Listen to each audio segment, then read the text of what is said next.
G'day. Welcome to episode number 6 of the Cold-Blooded Contributions podcast, which is part of the NPR network.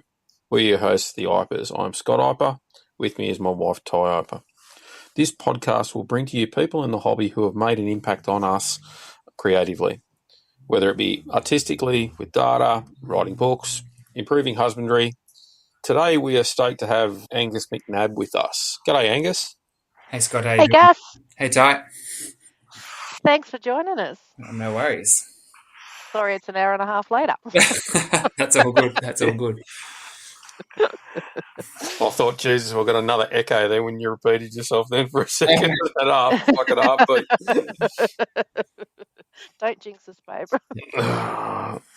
Yeah, for the listeners, we've been struggling with technology. Well, I should clarify, have been struggling with technology. Ty's been finding it quite amusing. I just have bleeding ears. Ty's been finding it quite amusing, and then, me swearing and yelling at the computer is not always the greatest thing for us to have. But anyway, it is what it is. How's you going today, Gus? Yeah, good. Good. Day at home after a week in the field, so nice to be back and warm. Yeah. Definitely. It's not the weather to be in the field right now, is it? No, Southern Australia is very cold. I feel your pain, mate. I was in Canberra last week, and getting up to -4 in the morning is all kinds of wrong. Definitely don't want to go south ever for the winter. Gus, all I got was screenshots of the weather, morning, afternoon and night. Look at the weather. Look how cold it is. So, anyway, it is what it is. So you're Victorian too, babe. Well, so is Gus. Yeah. So, being Victorian, I think we would be a bit tougher with the temperature. But these days, it's after living in Queensland for so long, I've decided that it's a hell of a lot warmer and a lot nicer up here, that's for sure. It's got nothing to do with the company, has it, babe? I thought it was the reptiles. Oh, yeah, fair enough. Anyway, enough about us bloody waffling on. Gus, you wanted the people a bit of information about yourself, mate? How old you are and where you grew up and what got you into critters and all the rest of it? Yeah, so I guess for me, I grew up in Frankston, Victoria, about an hour out of the city. And for me, it all really started with Jurassic Park. It was released in 1993 and I was, 6 or 7 years old. And as every kid does, just love dinosaurs. And then realised at some point, as I got a bit older, that all the dinosaurs had gone extinct and it wasn't possible to sort of, have a life with dinosaurs. And then we had a number of good pet shops nearby to us, some of which had more so fish, salamanders and newts were still available back then. I had pet axolotls, and then we found another pet shop that had reptiles, and particularly bearded dragons, I guess, being the closest things to dinosaurs that I could find. That sort of really sparked my interest, and things sort of went from there. When I was 18, I moved up to Townsville and studied my undergrad at James Cook University. Followed that with a master's in zoology, looking at common mist frogs, Latoria reicola, and then from there went south. Well, actually, I did a bit of mammal work with dingoes whilst I was at uni, and then moved south and did consulting for 5 years out of Brisbane, like ecological consulting, and then from there have sort of jumped around a bit. I moved to Tassie for a couple of years, back to Melbourne, freelance ecology work, and then sort of moved a bit into the wildlife guiding scene for the last 4 or 5 years, taking wildlife tours around Australia with a little bit of work internationally in New Zealand, Antarctica, Papua New Guinea. And then, wrote a few books, The Guide to Victorian Wildlife and The Guide to Tasmanian Wildlife. The last 5 years, those 2 books came out. Excellent. So you said you were working on Latoria reicola, a small stream-dwelling species that was affected by chytrid fungus, wasn't it? Yeah, right? Very much so. Yeah, we had, I think there was like 6 or 7 species in Australia that were fairly heavily, in the wet tropics, northeastern Australia, that were pretty heavily impacted with chytrid, and a number of them survived below 300 metres. The general thought, and I think the general consensus is still that was temperature related. So in the highlands where it was cooler, chytrid really had a big impact.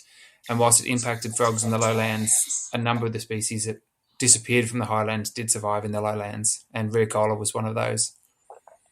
Certainly, like anecdotally, I mean, I've been looking at.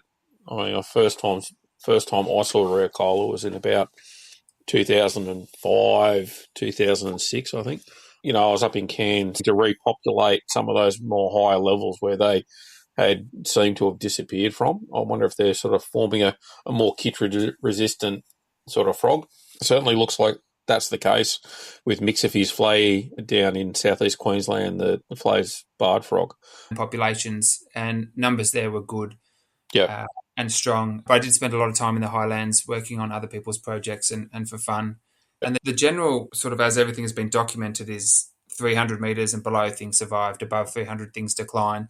And the main ones up there were Latoria riacola, Latoria serrata, Nyctomistes dei, Latoria nonotus were sort of the ones that the group I was studying with sort of looked at. And it was, you know, in the mid 2000s, it was difficult to find most of those frogs above 300 to 400 metres. If you go back now, particularly Latoria serrata, you can find them up at well over 1,300 metres in good numbers. And I think they really bounced back quite quickly. Riacola, I know you can find up at about 600 metres in pretty good numbers. It moves hundreds of metres away from streams into the forest, particularly the females and species. I got the notice at Zilly Falls, which is up near Malanda there, not too long ago, and I'd spent a bit of time running around looking for Revellata / Corbini, those sites, and you know, sort of near to Zilly Falls, and I'd never seen notice there until a couple of years ago. So, and as you know, I mean, notice where they are, they throw off some pretty incredible eye shine. So you'd think you'd detect them pretty easily if they're there. Yeah. So, yeah, I think hopefully we're starting to see a little bit of I think there'll be certain species out there that probably won't come back. I'd say Nicolensis is probably a thing of gone the same way as the Dodo these days, and probably some of those Tordactyla species as well, Acuta and Rheophilus and stuff like that are probably in that same boat, because if they haven't been detected now, I really doubt whether or not they're going to be detected again. I'm certainly not going to hold my breath for those these days. What do you think? No, unfortunately, no, I'm not optimistic about those being refound, but you never know. Things are still turning up. Some of the other amphibians in other countries, I mean, that have been thought to be extinct from chytrid have turned up in recent years after being gone for a long time. And Latoria lorica was one that was thought gone and was then rediscovered at a highland site in what was described as a rainforest frog was found in non-rainforest habitat. So, you know, that it may be we're focused our searching in the wrong areas, and there's still a lot of the wet tropics that's not easily accessible. So I'd like to hold out hope and think there's a chance, but I'm not hugely optimistic. Yeah, I suppose, you know, I mean, look at Tympanocryptus pingicola in Victoria, hasn't been seen for 50 years, and, you know, someone just happens to look in the right place at the right time and they turn up. And then same thing with, you know, Latoria castanea as well. Again, a species that we thought was gone in Australia for at least 40, 45 years. And then they've turned up again. So, you know, I suppose it's one of those interesting things. You never know if you happen to be the lucky one that turns one of these things up. So that's right, yeah. And I think pingicola is a good example of Victoria's been, well, the Victorian grasslands, what's left of them has been heavily surveyed, and no one, you know, using tiles and stuff like that as a way to sort of see if there's some detect if animals are there. And, you know, I mean, tiles are used in elsewhere for other species of grassland Tympanocryptus. So it certainly is a tried and true method for turning them up, but the amount of people who've herped Western Victoria and not turned one up for such a long period of time, it just goes to show how cryptic some of these animals can be. And, you know, I think the crazy part of all of it, though, is that, you know, if this had been a mammal or something like that, people would have been jumping up and down about about making sure that we're not going to turn it into houses. But, from what I understand, that site that the lizards are on is still earmarked for housing. Is that the same sort of thing that you've heard, Gus, as well? I've more recently heard a lot. I have heard that obviously the breeding population's going well. Off the rails now. Talking about... Gus, when you... Sorry, honey. Yeah, go on. You're right, go. No, get us back on track, please. Okay. So when you were younger, Gus, did you ever expect yourself to be doing what you're doing now? Or the travelling, the riding? The riding, definitely not. I don't know, I guess as a kid, like every kid, I mean, I was fairly good at football, Australian football, when I was younger.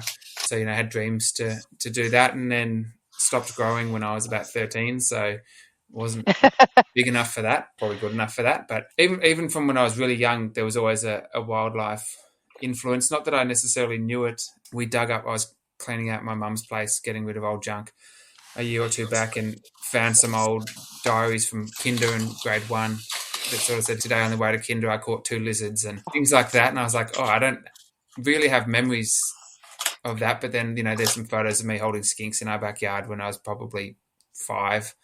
So I guess the wildlife thing was sort of always there. And, but when you're younger, you don't know about wildlife. You're more things you've seen at the pet shop. So, I wanted to work in a zoo and do zoo stuff. And I did that when I was 15. I volunteered for 3 years at a local wildlife park whilst I was at school, and decided that zookeeping was probably not for me.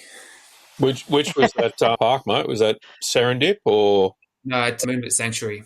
Moonlit, okay. Yeah, which I went back to the other day after having not been there for 15 odd years, and it's huge and improved drastically, and it looked really nice. Mm-hmm. So what's your favourite thing about being an ecologist and also an author? I don't know that there's anything really good about being an author. You spend a lot of time at your computer. It's the pay. A lot of time at the computer, a lot of time just reading things and trying to sort through information. Everything's conflicting. But it is nice at the end. You get the odd compliment on it, or people say they like the books, and that's nice to hear. And I forgot what the second half of your question was. Ecologist. Oh, the ecology part. Yeah. Oh, that part I do love. I do love that.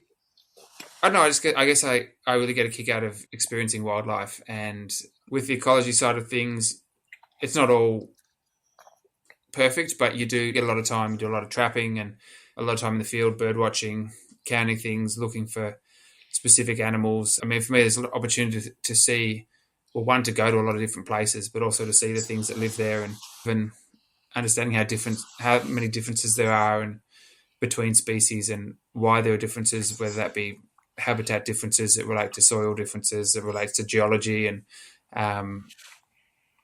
all those types of things. Just, I don't know, just to get a comprehension of parts of the world is quite enjoyable.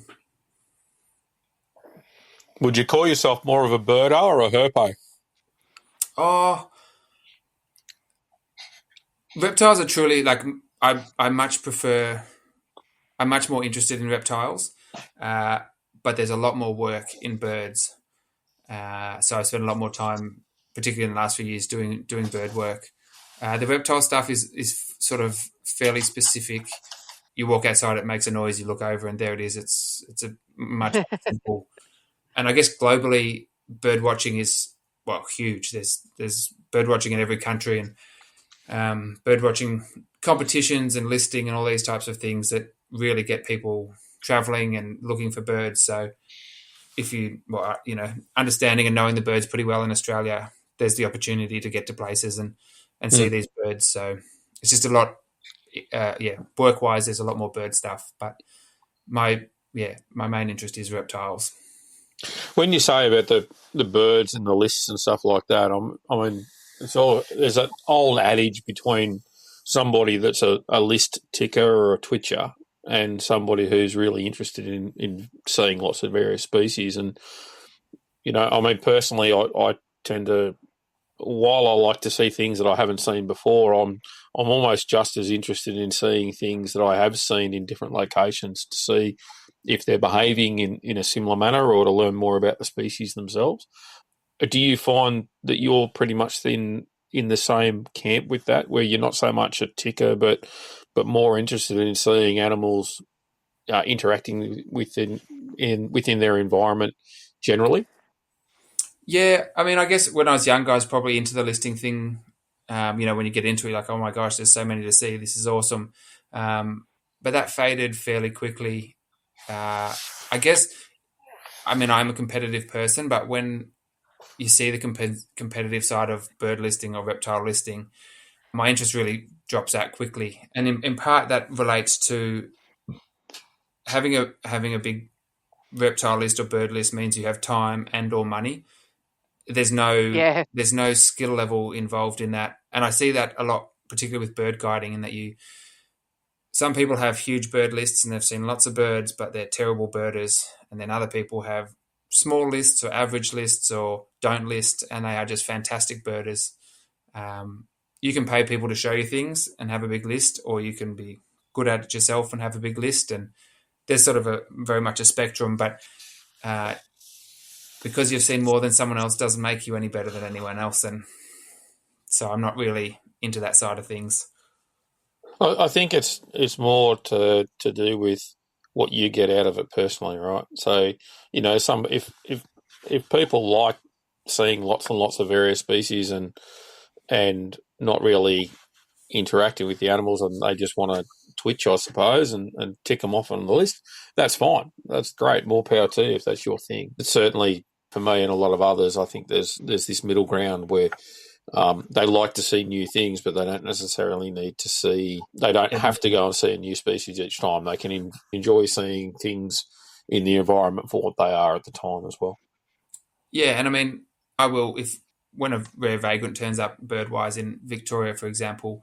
We had an American golden plover recently, and I went out of my way to go and see it. It was only an hour and a half drive from my house, and it was exciting, and a bird I hadn't seen before, and it was in its full breeding plumage, so the best it's going to look, and that was really exciting for everyone. But at the same time, like, my favourite dragon is, well, Moloch is obviously the best dragon in Australia, but my favourite is eastern water dragons. I love water dragons, and I can see them. I've seen thousands of them. But they're still just, every time I see one, I'm like, I love water dragons. It's something special, like going to like Genoa Falls or something like that. And particularly in sort of early to mid-spring, when the males are punching on with each other and they're really sort of revved up around their girls. And you're getting to see all these social behaviours. And I mean, an almost 3-foot-long turquoise lizard with bright orange bands on his throat, running around with some of the most picturesque habitats that you get in East Gippsland. There's not much better than that. They're a pretty impressive animal by any stretch of the imagination, that's for sure. Yeah, and you can be watching an animal, or you get to a location and you see a couple of lizards, and then all of a sudden one starts bobbing its head or doing something. Yep. And just charges off in attack, and it goes at another lizard that was sitting right next to you and you didn't see it. And you sort of, their awareness of each other and is very different to obviously our awareness of them, and they know where each other are, and just seeing all those types of interactions of, the big one comes out of the water and sits on a rock and all the little ones move out of the way, and there's that hierarchy and just interactions and things like that is quite sort of fun to watch, I guess. Yeah, and even too, like if you want to watch that interaction with both of those species, you can go to like the Canberra Botanical Gardens for the Gippsland form, and Roma Street Parklands in Brisbane for the general eastern form, and you get to watch all of those dramas, I suppose. It's almost like a soap opera for lizards that you get to enjoy outside. Yeah, and for both of those, just in the middle of the city. Yeah, so you don't have to go into the wilds to find them. It's just, you can walk out there on your coffee break and it's all right in front of you. And soak up the sun and have a herp. Yeah. It's almost like it's, it does have that sort of clash of the Titans type dinosaur-esque vibes to them a little bit. And I wonder if the dinosaur play that, in the olden era, so the 1930s, 1940s, 1950s, a lot of those dinosaur movies and stuff like that actually filmed things like iguanas and bearded dragons and water dragons and Chinese water dragons and all that sort of stuff as surrogates for actual dinosaurs. So I wonder if it could be the subconscious there playing in a little bit on the minds of us as adults, that it takes us back to being a small child looking at dinosaurs and being infatuated with those as well. Yeah. I mean, almost everyone, every time you see one, and well, in a place that has water dragons and there's little kids or someone who hasn't seen them before, they always make that dinosaur comment of, "Oh, it's like a dinosaur." Yeah. Yeah.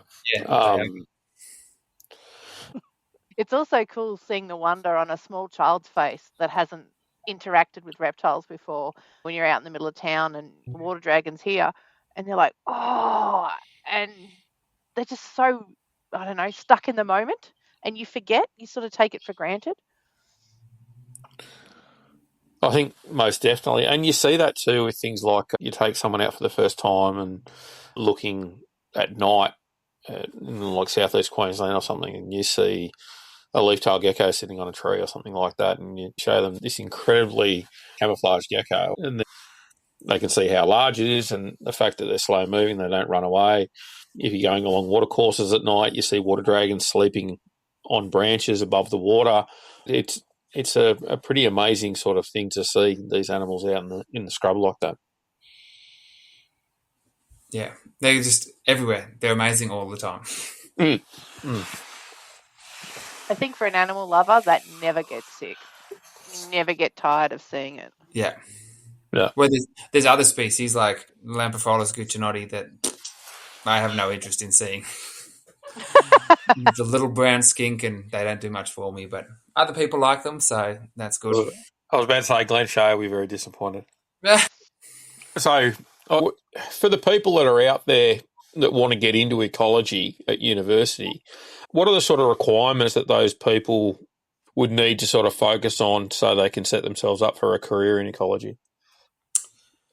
I think it really helps if you have an interest for it or a passion for the natural world, whether that be plants or animals or, I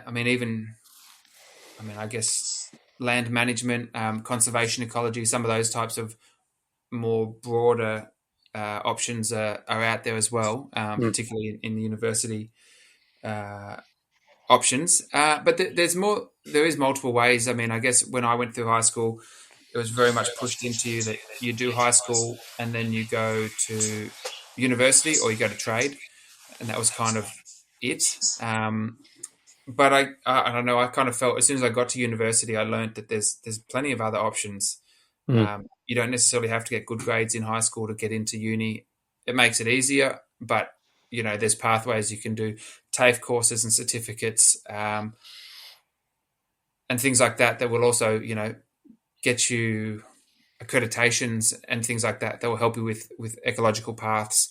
And unfortunately, I guess in most aspects, it's a career where people want you to have experience when you can't have had experience, but volunteering is a big thing, which is great. You get plenty of opportunities. There is plenty of opportunities out there to volunteer on pretty much any animal group that you're interested in, whether that be counting whales, counting birds, looking for frogs, reptile trapping, small mammal trapping, those types of things. And volunteering is huge in the ecological world, in part because no one ever seems to have much money for projects, which means if they can get people to help them for free, that's hugely beneficial for them and for the project, but also helps the person who's volunteering get some experience. So I would recommend volunteering, particularly with university projects or research projects. There's also groups out there, I'm just trying to think of some, like maybe say BirdLife, who take bird walks and do bird counts, and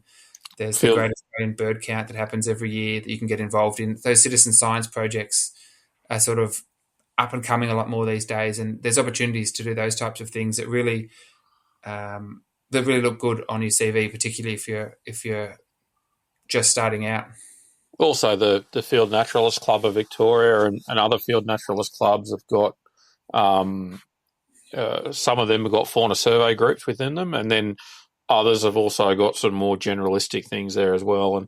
And like you say, it's not just if you're wanting to do zoology, ecology, having a background in botany and mycology and geology and all those other forms of earth sciences that are out there and natural sciences that are out there, rather than just pigeonholing yourself into one area, is probably fairly important too. So don't just be mad crazy about herps. Be willing to look at other things outside of reptiles as well, because chances are your employment opportunities are going to be strictly fairly limited if you're strictly a reptile ecologist, I would think.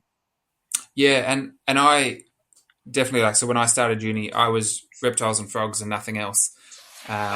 Within about 18 months of uni, I met other people who were into wildlife, and had a friend who was into birds, doing his PhD on birds, and we were in the field one time, and he could just tell the birds apart by their song, which blew my mind. And then he turned around and identified a lizard that ran past us. Just blown away that this guy could be interested in more than just one group. And then similarly, I started working on mammals, or working on dingoes for the mammal lab at the uni, and there was a girl there who was doing her PhD on bettongs, and same thing, we were walking along one day and she identified a lizard, and then she recognised a bird by call, and I sort of realised there's so much to learn from so many people, and having a slightly broader interest, particularly early on, you'll meet a lot more people, you get to know a lot more people, and you'll learn a lot more skills than just being strictly focused on one thing. Yeah. But I guess also that said, I have friends who strictly do reptiles and that's all they're interested in, and they've done well out of it, I guess in part because they're very focused on wanting to do reptile work, and that's what they've done. And it's a limited market work-wise, but if you're good at it and you love doing it, then things will come. I think you're a cracking photographer. What's the... You're welcome. What's the worst shot you've had to take, like the longest time taken, the worst to sort of get in situ? Oh, that's a tough one. I'll probably think of something straight away as soon as we've gone. The hardest things are well, anything marine mammal wise is always a challenge, because you're limited to those small moments where they pop up above the surface and don't show you a lot. But it's, if you get one, particularly a dolphin jumping or a whale breaching, that's always a good feeling. Anything with blind snakes. Oh no, do you know what? Actually, blind snakes are horrible things to photograph. But the worst thing I would say is actually probably Sicilians. Oh, yeah. If anyone who's photographed blind snakes or knows the pain of trying to photograph a blind snake, it's that, but it's an amphibian, so they are extremely slippery. It's like trying to pick up a pole covered in oil. So it's just extremely slippery, extremely flexible, moving, won't sit still. Yeah, Sicilians for sure.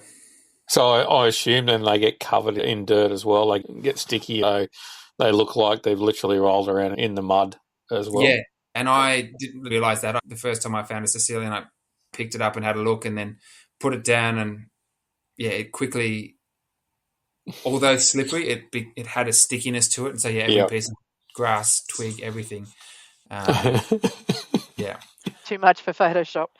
Yeah, well, actually, the easiest way to photograph Sicilians, and we only did this because we found a roadkill, but if you find a dead one, or, if you find a roadkill one, they sit really nicely when they're dead. You can put it in any position you want and it just sits. So I've had that opportunity once. A car in front of us ran over a Sicilian, and you couldn't tell that it was dead because their eyes are essentially non-existent and its body was in good condition. So I curled one up and made it look alive. But living Sicilians, yeah, painful. Don't miss an opportunity. Yeah. Have you found them in Southeast Asia, or have you found them in South America, or both? Just in South America, in Peru. Yeah. No, sorry, Ecuador. Okay. When you're saying before about the photos, do you sort of plan images in your head that you'd like to try and take, or you just sort of take it as it comes, or you've got certain, obviously you're targeting certain species. Are you hoping to get photos in a particular fashion of certain things? How do you how do you process that? How do you work out what you want to do in regards to your images, and or do you actually have a process in regards to that? Not particularly. Oh, I love that answer. Well, I find there are species that I have grandiose ideas about getting a photo of in a certain position, and it all sounds wonderful in my head, and then you never find the animal in that position and or near, I guess, the things you want to make that shot. So I don't ever really plan too much beyond, say I want a nice shot of the head, I want a full body shot, and one for lizards and things, ones with original tails. Yeah. That's pretty much as far as my planning goes. I know others, and I guess that I predominantly take photos in a traditional field guide sort of style. Whereas I know a lot of people, particularly nowadays, it's moved on to the wide angle shots, in the environment and things like that, which they do look fantastic, and I'm probably not artistic enough to get some of those shots sort of, but I don't plan them. I know people go into a lot of effort to plan those shots, but for me, I also have, I don't know, I guess more of an ethical concern for some of those shots, having heard stories of people taking 2, 3, 4 hours with an animal to get the shot they want. I can't do that. I just, Same. If I don't get it in 4 goes, I'm over it. I've had my fun. Yeah. I'll wait for next time. Yeah, and there's poor animals sort of been captured or been pulled out of a trap and stuck on the ground. And yeah, you want it to look nice, and I'll put a bit of effort in, but after a couple of minutes, I sort of think this poor thing, he's got no idea what's going on and is freaking out, and I don't care that much. You just know sometimes I'm not going to get the shot I want, so I'm giving up. And whereas people will push through and sort of force it, I just, let it go. We'll get another one, and if we don't get another one, well, next time. Yeah, I think, myself, I'm in that same boat. I'm sort of looking to try and only get about 4 to 5 minutes absolute max with an animal, and if it's any longer than that, then I'll deal with what I've got as opposed to getting that really nice picturesque pose that you might like to see. I think too, like the other thing for me, amphibians are something that I very rarely pose as well. I much rather photograph those in situ. I find that they sit better, and if it's got a bit of dirt on it and all the rest of it, at the end of the day, that's how the animal is. Yeah. For amphibians particularly, I mean, fortunately they predominantly sit out in the open, or do so a lot more than reptiles. And they also, when you disturb a frog by walking too close or shining a torch on it, the general reaction is to just hunker down. Whereas most of your snakes and lizards just leg it and it's gone. Whereas your frogs, and then you just wait, and you give it 5 minutes, and most frogs will start calling again from the same position. So you just sit in the dark, wait for it to start calling again, turn your torch on, and take your photo without having to interfere. I think sometimes with the gamids in particular, it's good if you can hunt them with a long lens, because you'll tend to find that they'll keep their bright colours as opposed to sulking pretty quickly and losing that coloration, that spectacular coloration that the males sometimes have. Yeah, and there's a lot of the dragons and the geckos too. Once you pick them up, the colours fade quite quickly and drastically, which is then, you've got what was a beautiful lizard now looking kind of drab and isn't really what you want for your photo anyway. So sometimes it's just worth leaving them where they are and taking the photo as is. Yeah, definitely. Has anything happened in your career that was unexpected?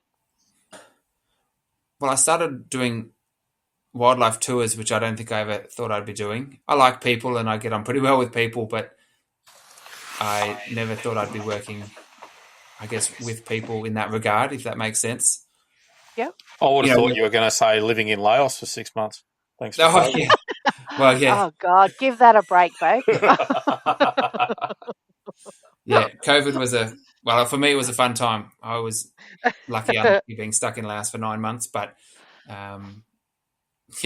that everyone's career got put on hold for a year or two there. Yeah.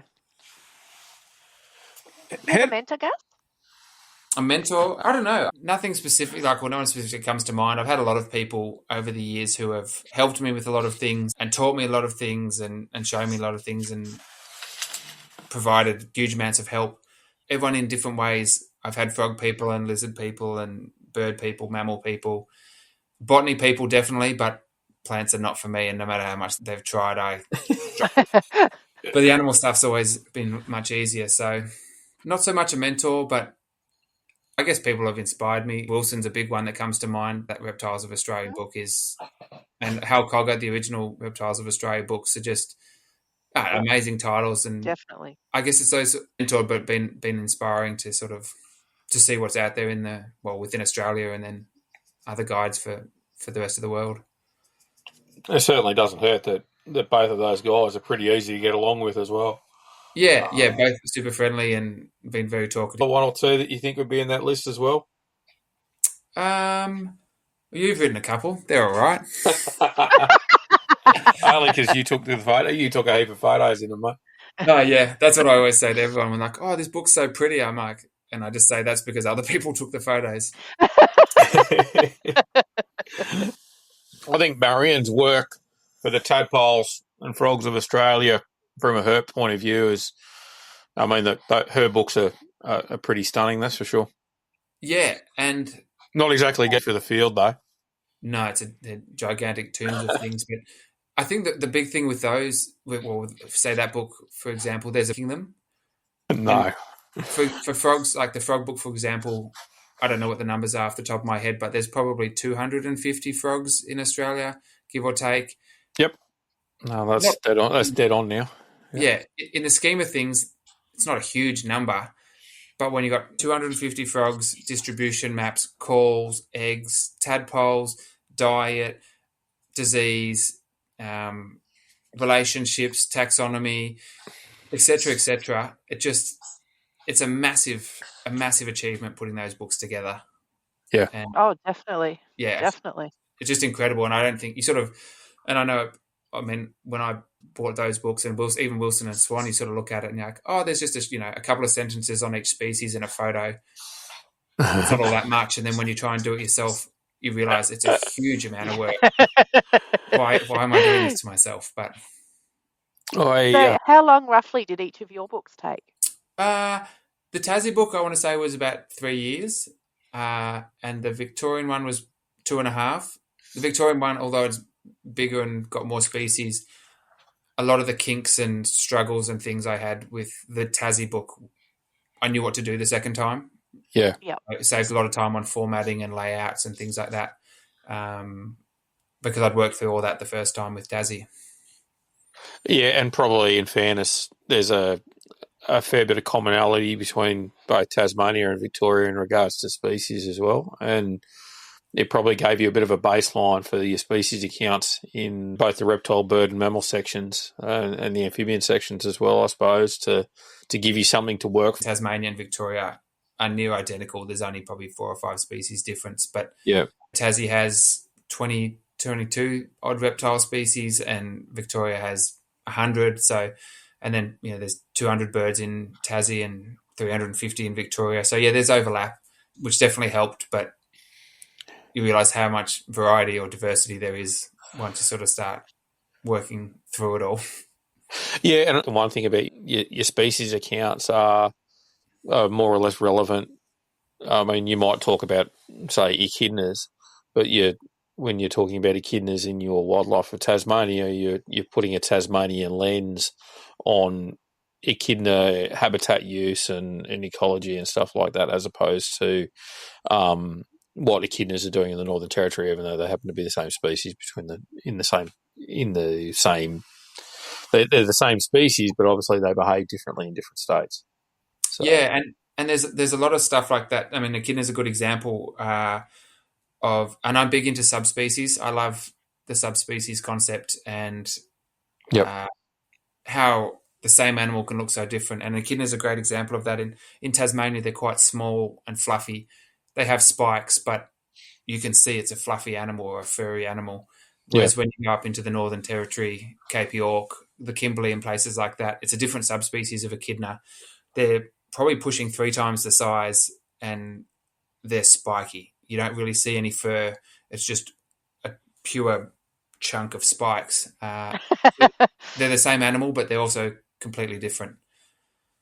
Yeah, and I'm a big proponent of subspecies, as you know, as well. And at the same time, though, I suppose what I was sort of leading towards was that your species accounts, while they might be of the same species, those species accounts are different because you've placed a Tasmanian lens or a Victorian lens on them when you've written those accounts. I suppose what I was leaning towards.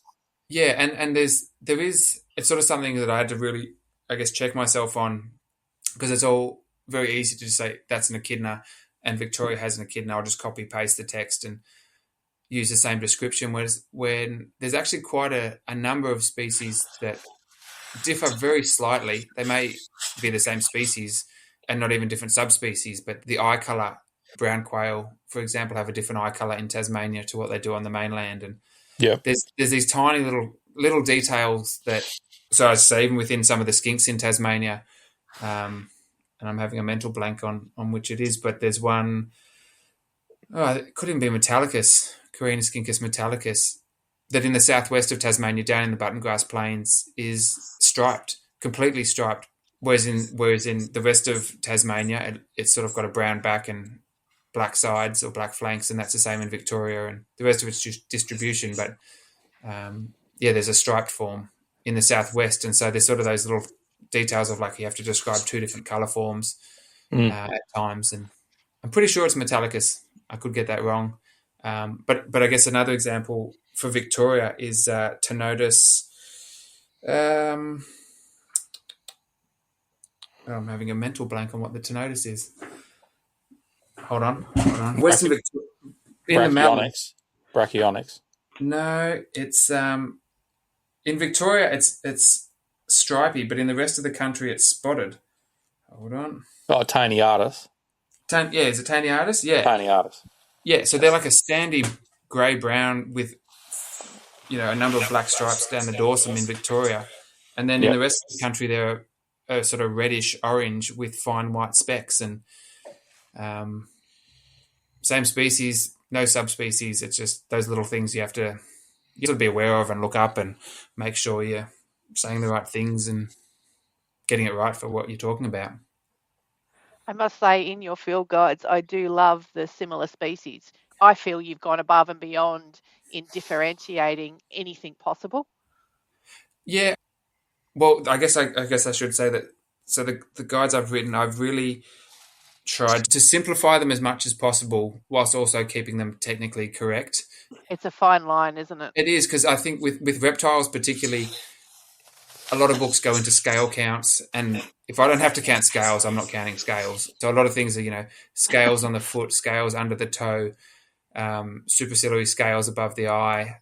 Some of them are very difficult to count, and you don't actually have to count them. So you can just say it's got brown flanks or black flanks, and if that's obviously a difference between the two species, then that's all you really need to say. And I know when I use a field guide, and I think everyone does this, you find an animal and say you might know what it is. It's a Tenotus, for example. That's a big group in the Australian skinks. You get the reptile book, you open it to the Tenotus section, and you flick through, and you go, that one, and that one. They all look similar to what we've caught. You look at the distribution maps and say, well, it's not that one because it's from a different state, so it's probably one of these two. And then you start reading the text, which is not the way it should be done, but it is what everyone does. So I've sort of, got the images there to say, what does it look like? Then you can look at the text and in simplified version say, well, if it's got a black flank, it's this one. If it's got a brown flank, it's this one. If it's got a grey flank, it's that one, rather than count scales under the toe with a microscope or a hand lens, which is always difficult. Field guides are hard though too. I know it's the space limitation, which is why you try and get in as much as you possibly can. But I feel, and this is not a sling at anybody, I feel for somebody just starting out, a lot of them can be quite off-putting, I guess, because there's not that much information about the species that they've got in their hot little hands that they're trying to identify for the first time. It's really hard. Yeah, and I often feel there's an assumed knowledge, which is hard to get by because, when you're writing these things, you do know what you're looking at and what you're talking about, and you don't want to sound arrogant, and you don't want to simplify it too much, but you don't want to be too technical. So you've got to, walk that line. Yeah, you get the scholars which will go, oh, it's written for a child, and then that sort of cancels out that group, and then you've got the people that are just starting out going, this is brilliant, I can understand it, but you feel like you've probably done yourself a disservice. It's so hard. Yeah. And there's one thing I really dislike in field guides is when a description says, I'm just trying to think of what an easy example is. Oh, so like Eastern bearded dragon and Central bearded dragon both occur in Victoria.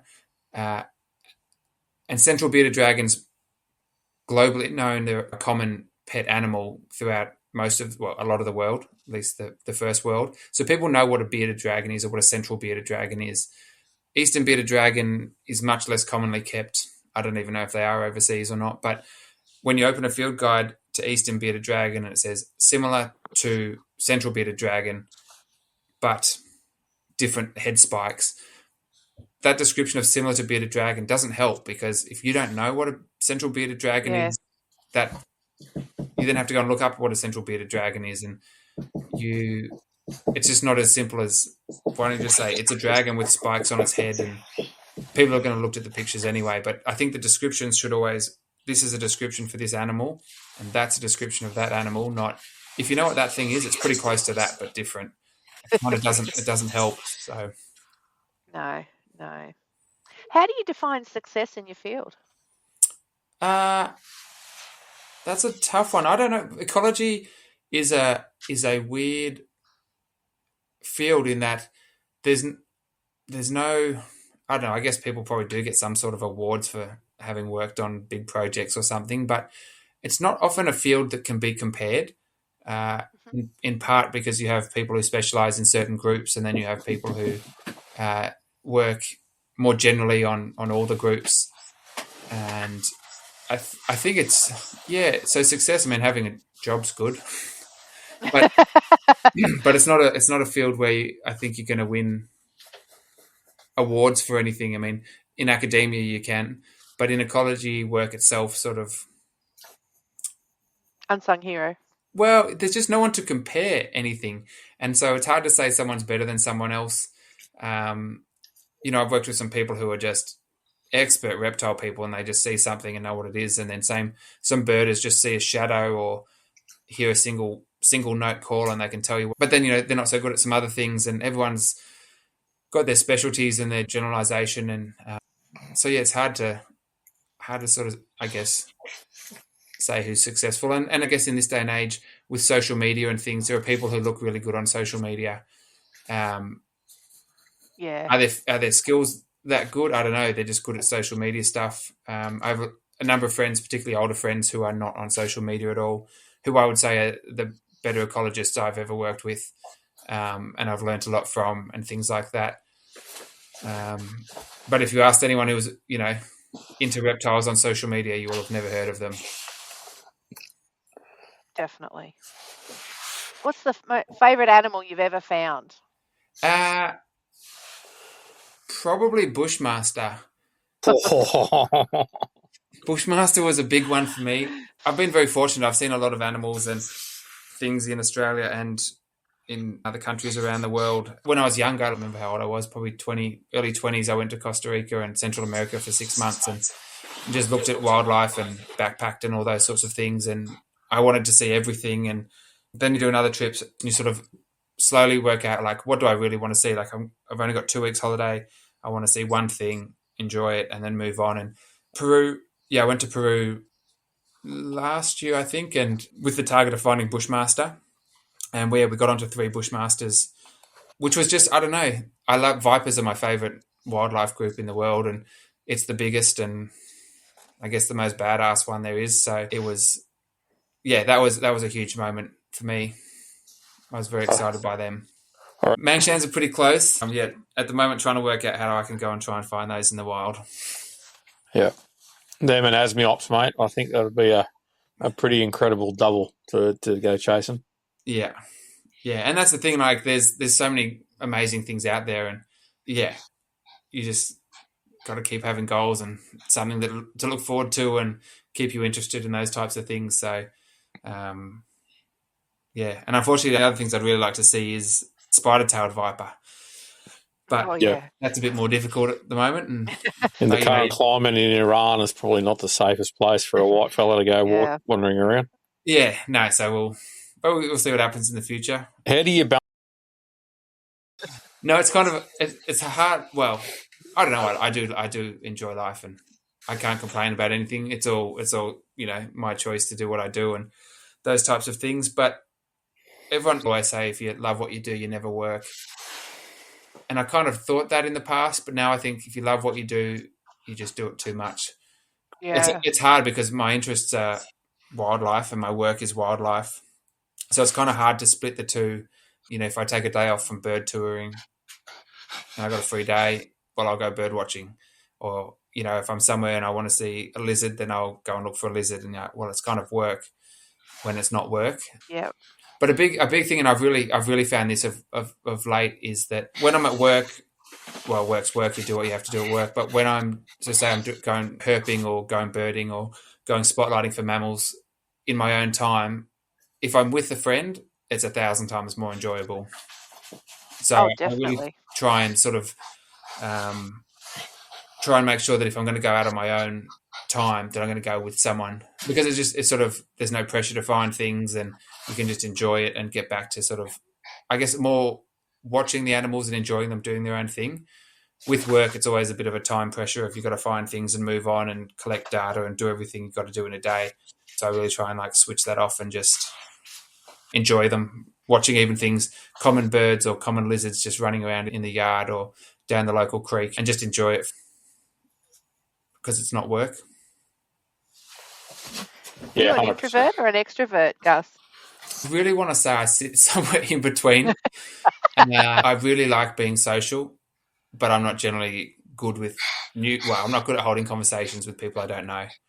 If people want to talk about wildlife, I can talk about wildlife for days, but most people don't in the real world. So there's a lot of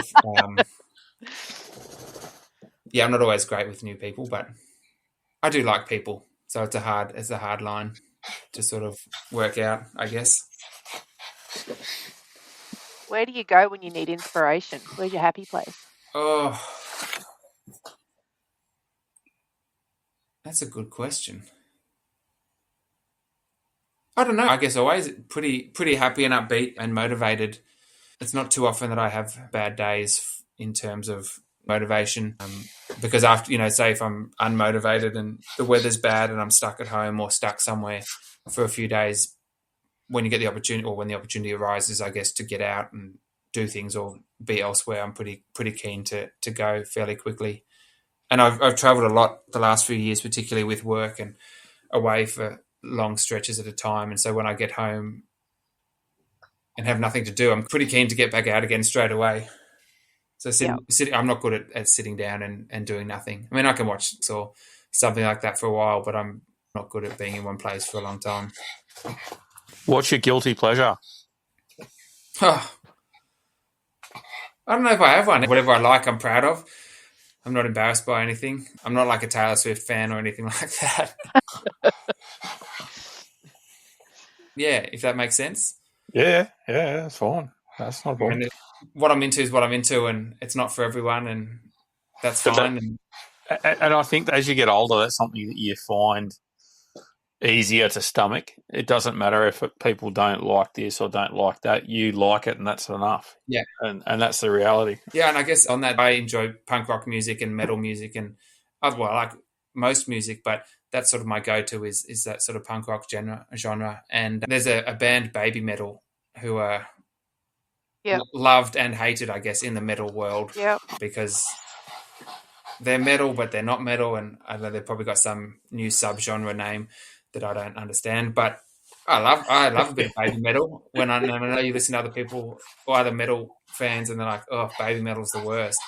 But so I guess there's things like that. But that's all right. I'm into it. So I think if we all like the same thing, it'd be a bit boring. Well, yeah, that's it. And I actually had a conversation just a few days ago with some friends, and I just brought up this story about that I heard this guy on the radio who was in Tasmania a few years ago, and he'd bought a farm. He'd been in business or something, and he bought a farm. And his goal in life was to grow berries. He wanted to be a berry farmer, and I just thought, what a boring life. But then at the same time, I just thought, how good is it that this guy wants to grow berries and he's doing it? And because of that, I mean, I love berries. I can eat berries because of someone like him. And it just sort of like really had this moment where I realized people are into different things. And if that's their thing, let them do it. They can enjoy it. And, you know, in this case, it helps me because he grows berries and I like eating berries. So. Yeah. What's the strangest thing you've ever seen an animal do? I've seen a number of cases of animals eating other things, which is always fun to watch, but not necessarily that strange. We were out in the mangroves in Darwin once looking for mud snakes, and we came across a great-billed heron that had, I think, accidentally bitten a sock, like a big white sock, and the sock was full of mud, so this thing was stuck. It couldn't lift its head because the sock was too heavy. That was a weird one. But I don't know. Nothing super strange comes to mind. Again, I'm sure something will come to mind as soon as we're finished talking.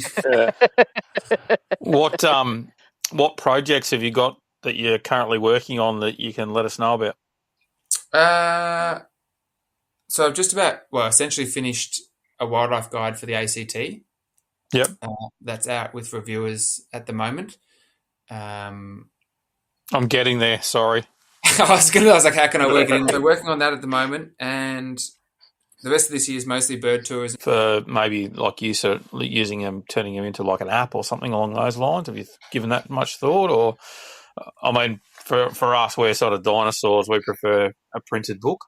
But you being a little bit younger than us, what's your thoughts on that? Do you like the idea of apps and stuff like that, or you're not quite sure? I sort of yes and no. I mean, I have all the information and all the images and everything's ready to go. It would just be a matter of someone putting it all together. And I'm not hugely tech savvy, so it's definitely not something I could do myself. But it is something I guess I have thought. But at the same time, when I go on tour, I have all the apps on my phone, so I don't necessarily take a book. So if anyone wants to know what a bird is, I can just show them a photo on the phone. It means I don't have to carry it. There's no weight limits, all those types of things. And you can get a lot more info on your phone than potentially from a book at times. But I just find opening a book and flicking through the pages and, you know, subconsciously memorizing the images and what things look like and what things are called is much more beneficial for me. So I would prefer to do books. But at the moment, with the cost of living and everything going up, books are not a priority for people at all. So, and I guess with technology becoming what it is, books will probably and potentially fade even more into the future. I think particularly in field guides, you've got things like the weight thing, which is a good thing, but the other side of it as well is you could also add things like calls for frogs, calls for birds. You've got that other sort of plane of information that you wouldn't get out of a book. You can put a sonogram in there so you can have a visual representation of the sound, but that's not exactly the same as actually hearing it. No, and the other thing is books are being limited for space within the book. There's only so many images you can put in, which is why in a lot of field guides you may only get one image, maybe two per species, whereas if you have an app, you can have 10 photos of a species, the male, the female, the juvenile, crawling, swimming, all these types of things, flying, whatever it may be, to really show an animal from more perspectives. Yeah. But yeah, sorry. So as I say, and sonograms, the last few weeks I've been doing some frog and bird call ID stuff for an AI program, and you're continuously doing it, and I can pick some of the birds out and frogs just from the sonograms. Like I don't need to hear the call.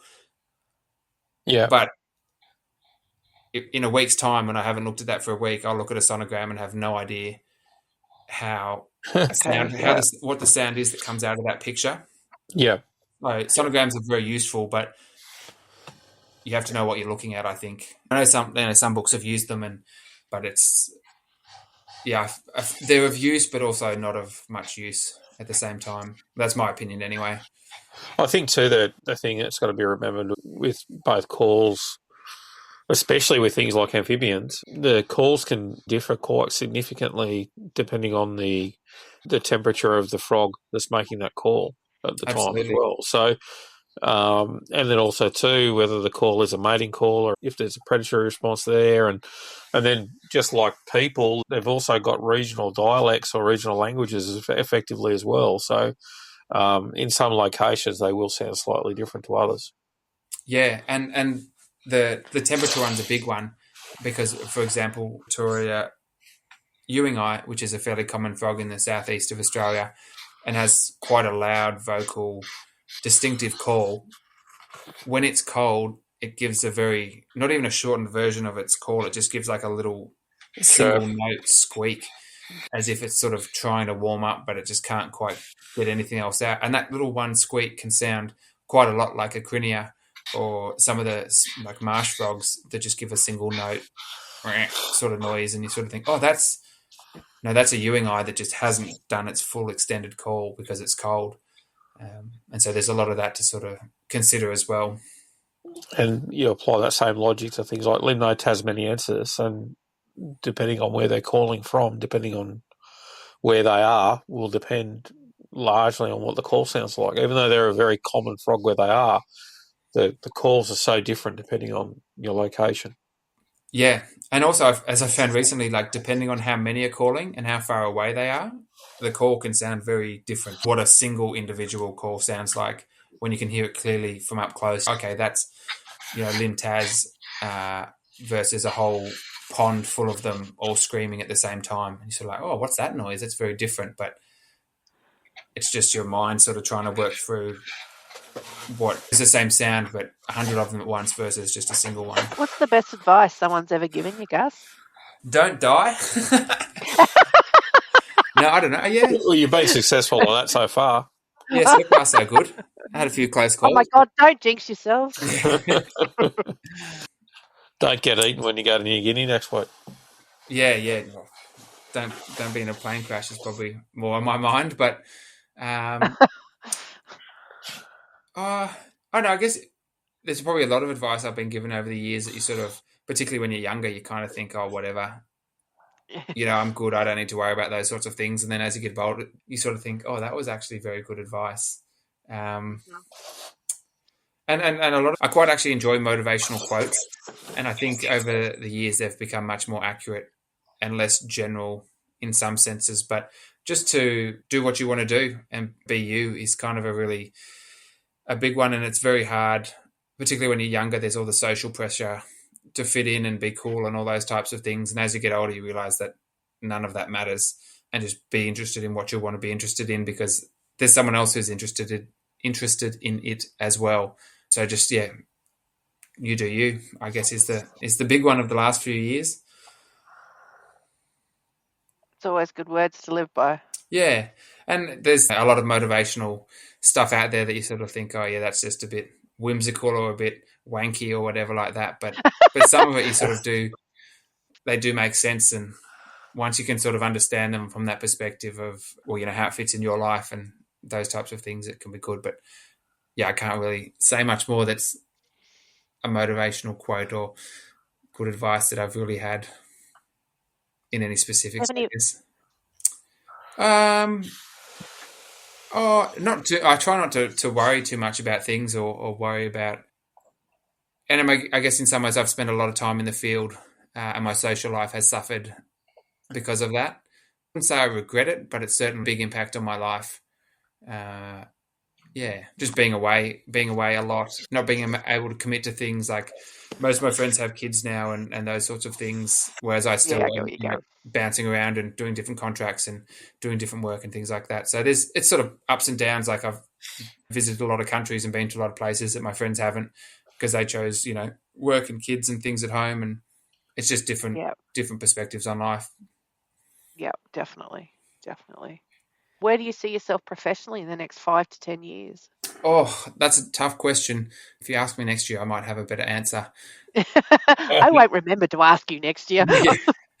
Pretty much the last 10 years I've been doing a lot of contract work, and just a lot of time away from home, which slowly takes its toll, as I was just saying, on social things and life. And I'm looking at the moment to try and cut back on some of that. So I still think I mentally need field time, but probably not as much as I'm getting at the moment, which has been my choice to do it because I do love being out there. But I think, I have plans for next year to cut back on field work or field time. And so I don't know what that will entail next year, but hopefully I'll have a job next year that's a bit more secure, but a bit more consistent in one place. Mm-hmm. But I'll see if I like that or not. So I could say that now and then be like next year, like, no, that's not for me either. I miss travel. Yeah, I miss travel, yeah. Have you ever witnessed or experienced misogyny in your career? In your opinion, what could be done to sort of stamp it out? Yes, there really is. I mean, I guess stamping it out, I don't know. I kind of think that's almost going to be a generational type thing that things have changed and it's taking people a long time to deal with the issue of it and how to speak to people and how to be appropriate. And for some people that's come easier than others. So it's going to be a tough one for a while. And you look at all kinds of problems that have happened with people for the last 100 years, and there's things that 100 years ago were an issue that are not such an issue now, but there's also things that were an issue 100 years ago and are still an issue now. But I think with shifting changes in people's minds and perceptions and understanding that everyone's different, we have to treat each other with some form of respect and try and, just be equal to each other, which sounds simple, but it's not. No, it's not, is it? What's the one takeaway that you would like the audience to get from this episode, Gus? I guess buy your books. Oh yeah, buy heaps of books. They're amazing. They're the best. No, I guess. I mean, it probably hasn't come across. Buy our books, not your books. Buy our books. Is that what you were going to say? Yeah, I guess it's just that's been a general rundown of things that I've done over the last year over the last 20 years or so in ecology and wildlife and reptiles and things, and that there's options out there and there's ways to get there, even if you think there's not, it's not always, there's more than one path to everything, I guess. And if doing ecology work or wildlife and animals and things, photography make you happy, then have a crack at it. And I guess also it's important to remember that if it may not work out for you professionally per se, but you can still enjoy things as a hobby. Mm-hmm. Mm-hmm. Is there anything we haven't covered that you would like to say before we close out? I mean, we didn't really talk about pit vipers much, and they're the best. Knock yourself out. There is a lot more options out there than you probably think. I did a master's in zoology, and everyone just says, so you want to work in a zoo. That dropped off the table for me when I was about 18, having done a bit of work in wildlife facilities and stuff. And then once you've got some experience and you see what's out there, there's all kinds of work, volunteering opportunities and possibilities and monitoring programs and all kinds of stuff going on that may be of interest if you look. It's not all just zookeeping and working at the herbarium or working at a museum. There's plenty of options for all kinds of jobs out there. And where can our listeners find you? I have social media, but I'm really not great at it. I think it's Angus_Gus_McNab is my Instagram. That's probably the best place. We'll put it in the notes. Yeah. Or I do have LinkedIn. If anyone was interested in seeing, I guess, some of the things I've done, a lot of random wildlife-y things. So, but it may give some idea of what options are out there, I guess, in terms of things that get surveyed for, places you could look for. potential work definitely, or yeah. research centres and things inside Australia, and conservation organisations and ecological companies and all those sorts of things. Cool. Definitely. Thanks for listening to the Cold Blooded Contributions podcast. A massive thank you to our guest, Angus McNab. We appreciate you taking time out of your busy schedule to talk to us. Usually we will be releasing our podcast monthly, so make sure you follow us so you don't miss out on an episode. Give the Cold Blooded Contributions podcast a like on Facebook so you don't miss any updates, giveaways, or guest announcements. The links discussed in today's podcast will be in the show notes. And remember, always trust your creativity. It's intelligence having fun.